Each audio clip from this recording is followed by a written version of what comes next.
In the summer of 1942, the fate of the Pacific hung by a thread. Japan controlled a vast empire stretching from Burma to the Solomon Islands. Then, on a remote jungle island most Americans had never heard of, a battle began that would last 6 months and break the back of Japan's military power forever. This is Guadalcanal. After their defeat at Midway in June 1942, Japan needed a new strategy. They began constructing an airfield on Guadalcanal, a jungle island in the Solomon Islands chain. From there, Japanese bombers could threaten Australia and cut Allied supply lines across the Pacific. The Americans could not allow this. A decision was made: take the island at any. On August 7, 1942, over 11,000 U.S. Marines stormed the beaches of Guadalcanal and nearby Tulagi. It was America's first major offensive operation of World War II. The Marines landed with limited supplies, little air cover, and almost no intelligence about what waited for them in the jungle. They were about to enter hell. Within 2 days, the Marines captured the unfinished Japanese airfield and renamed it Henderson Field. This single strip of coral and dirt would become the most fought-over piece of ground in the Pacific War. Whoever controlled Henderson Field controlled Guadalcanal, and both sides knew it. The Japanese were already planning their counterattack. Just 1 day after the landings, disaster struck the Allied fleet. In the early hours of August 9th, Japanese cruisers launched a surprise night attack near Savo Island. In less than 40 minutes, 4 Allied cruisers were sent to the bottom of the sea. Over 1,000 sailors died. The waters around Guadalcanal would soon earn a terrifying name: Iron Bottom Sound. After the naval disaster at Savo Island, the U.S. Navy withdrew its ships, taking with them vital food, ammunition, and equipment. The Marines were left alone on Guadalcanal with only days of supplies, surrounded by jungle, facing a determined enemy.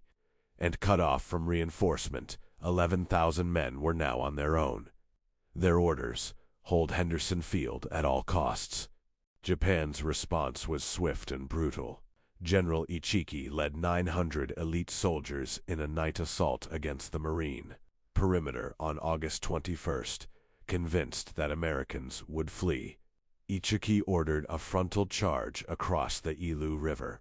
The Marines held their ground with machine guns, artillery, and bayonets. By dawn, over 800 Japanese soldiers lay dead. Ichiki burned his regiment's flag and took his own life. Japan refused to accept defeat. Every night, fast Japanese destroyers raced down the slot, the channel between the Solomon Islands, delivering troops and supplies to Guadalcanal. The Americans called it the Tokyo Express. Night after night it ran, pouring thousands of fresh Japanese soldiers onto the island. The battle was far from over.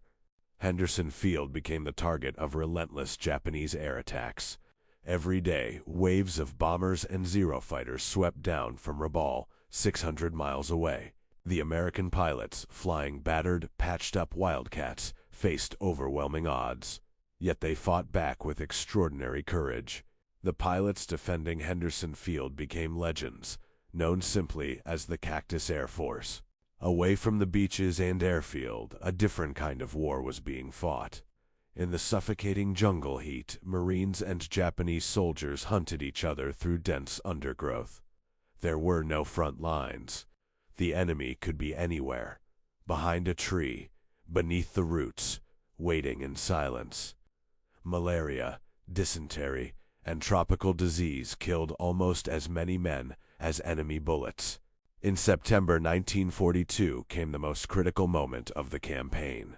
Japanese General Kawaguchi led 6,000 troops in a massive assault on Henderson Field's southern perimeter, a ridge that would forever be called Bloody Ridge.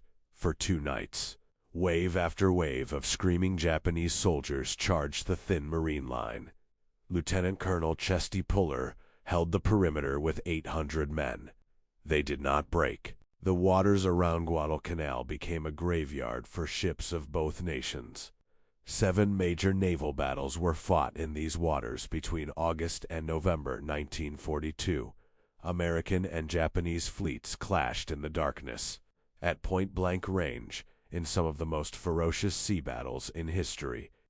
So many ships sank that divers today still explore their rusting hulls on the ocean floor. Marine General Alexander Vandegrift held his force together through impossible conditions. With dwindling supplies, sick and exhausted men, and constant enemy pressure, he refused to abandon Henderson Field. Washington debated whether Guadalcanal could be held. Vandegrift's answer was always the same: give us support, and we will hold. His determination would prove decisive. By October 1942, American resolve hardened. Admiral Halsey took command of the South Pacific and immediately sent reinforcements. Fresh Army troops arrived alongside the battered Marines. New aircraft replaced those lost in combat. The Tokyo Express was challenged more aggressively. Slowly, painfully, the balance of power on Guadalcanal began to shift in America's favor.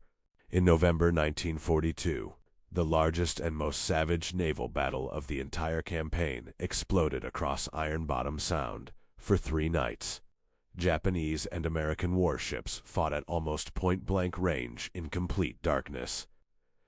Admiral Callahan and Admiral Scott were both killed on the bridge of their ships. The Americans lost heavily, but they stopped Japan's massive reinforcement convoy cold.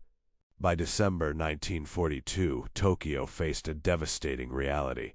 Japanese soldiers on Guadalcanal were starving. Disease had destroyed entire battalions. The Tokyo Express could no longer deliver enough supplies to sustain the garrison.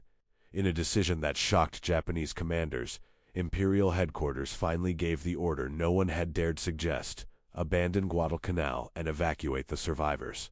In Operation Chie between February 1st and 7th, 1943, Japan executed one of the most skillful evacuations of the war. Under cover of darkness, fast destroyers swept in and pulled out nearly 11,000 starving survivors. The Americans, expecting another reinforcement convoy, did not realize until it was too late. Japan had salvaged its men, but the island was lost forever. The price of Guadalcanal was staggering. America lost over 7,000 men killed, 29 warships sunk, and hundreds of aircraft destroyed. Japan suffered even more, nearly 25,000 dead. The majority from disease and starvation, 38 warships sunk and over 800 aircraft lost. An entire generation of Japan's finest pilots and most experienced sailors had been consumed by this one island. Guadalcanal was the turning point of the Pacific War. After 6 months of brutal fighting, Japan had lost the strategic initiative permanently. Never again would Japanese forces launch a major offensive. From this moment forward, it was America that advanced, island by island, mile by bloody mile, pushing ever closer to the Japanese home islands.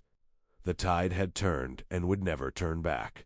The men who fought on Guadalcanal, Marines, soldiers, sailors, and airmen, achieved something that seemed impossible in the darkest days of 1942. They held, against starvation, disease, relentless air attacks, and overwhelming enemy assaults, they held. Guadalcanal proved that Japan could be beaten. The long road to Tokyo had begun. If you want to follow the battles that shaped our world, subscribe to Battle and Empire. The story is far from over.